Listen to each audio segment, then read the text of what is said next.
are in the air, ready to start our first exercise, which is exercise 4, showing the effects of the controls. The first control we're going to have a look at is the cyclic stick, held in the right hand and rested on the knee, as you can see. The cyclic controls the aircraft in pitch at the fore and aft plane, and if we take a datum inside and look at our indicated airspeed of 70 knots and our height of 1,000 feet, we'll now have a look what happens if we bring the cyclic to the rear and then we push it forward. So, noting the attitude outside, which is where the compass cuts the natural horizon, I'm now going to move the cyclic to the rear. Cyclic coming to the rear. Watch that compass point on the horizon. The disc comes back, the nose follows the disc attitude, and if we have a quick look inside, we'll see that the airspeed has decreased. That's the primary effect. The secondary effect is that the aircraft has climbed. Now what we want to have a look at is that if we ease the cyclic forward very gently, we'll notice there's a large change in disc attitude and therefore aircraft attitude. Watching that compass again. Cyclic going forward, forward very gently. Cyclic continuing to go forward. The disc is now on the natural horizon and the compass is way below it. A large change in aircraft attitude for a very small amount of cyclic movement. And once again, a look inside at the instruments will tell us that we're increased the airspeed and that we have a decrease in height on the altimeter. Back to level flight again. Now let's have a look at the cyclic in the lateral plane, in other words, moving the cyclic to the left or moving the cyclic to the right. Once again, looking out well ahead at our natural horizon, I'm now going to move the cyclic to the left, checking we're all clear. Cyclic going left, disc goes left, aircraft attitude follows the disc attitude until I stop that cyclic movement, and we can see that the aircraft has now entered a balanced turn to the left. I'm now going to move the cyclic to the right until the disc is level with the horizon again. Cyclic going right, nice and gently, watching that disc attitude and aircraft attitude level, stopping the cyclic movement. Points to note on the cyclic is that all movements are very, very small, and the cyclic is very light in feel, and it is not self-centering. In other words, if I were to let go of the cyclic, it might fall in any position in the cockpit. Just note the attitude of the aircraft. Here we are, letting go of the cyclic. As you can see, in that instance, the cyclic came back and the nose pitched up. So I would emphasize we never let go of the cyclic. The next control we want to have a look at is the collective lever, held in the left hand with the throttle on the end of the lever. Let's have a look at the instruments when we make a power change. First thing we want to have a look at is the manifold pressure, note 20 inches. And we want to make a power decrease from 20 inches down to 14 inches. So here we are, lowering the lever. Taking my feet off the pedals, and I'm going to lower the lever.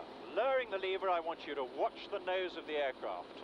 The lever goes down, and I think we can see that we notice the nose of the aircraft went to the left. We can also see that the aircraft is descending, and we can confirm that by looking inside and looking at the vertical speed indicator.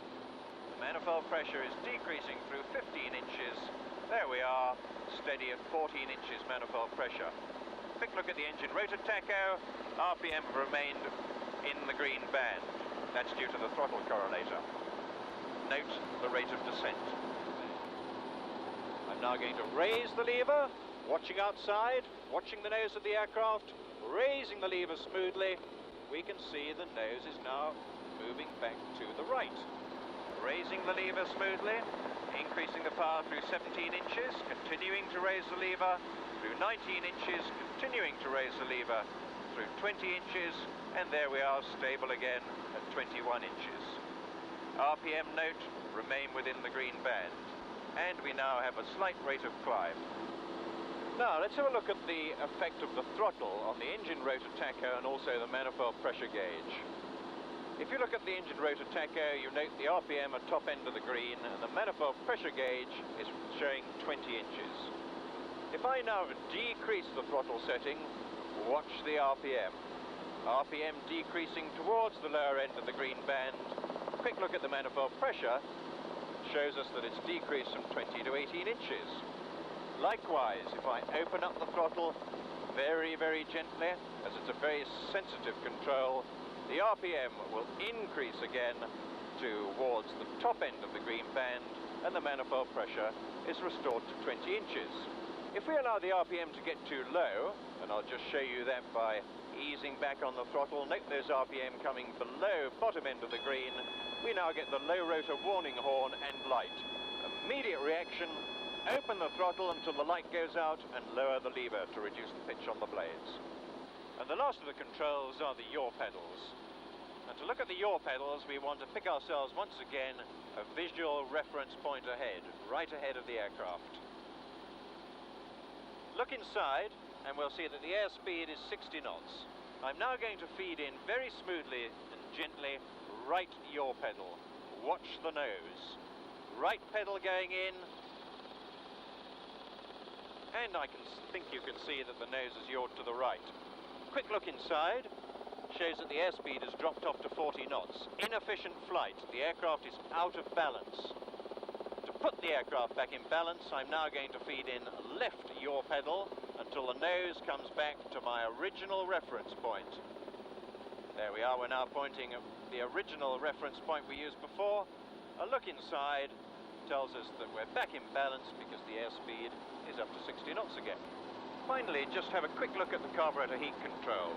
This is to prevent any carburetor icing, and the use of that, as you can see on the gauge, is to keep the needle out of the yellow band.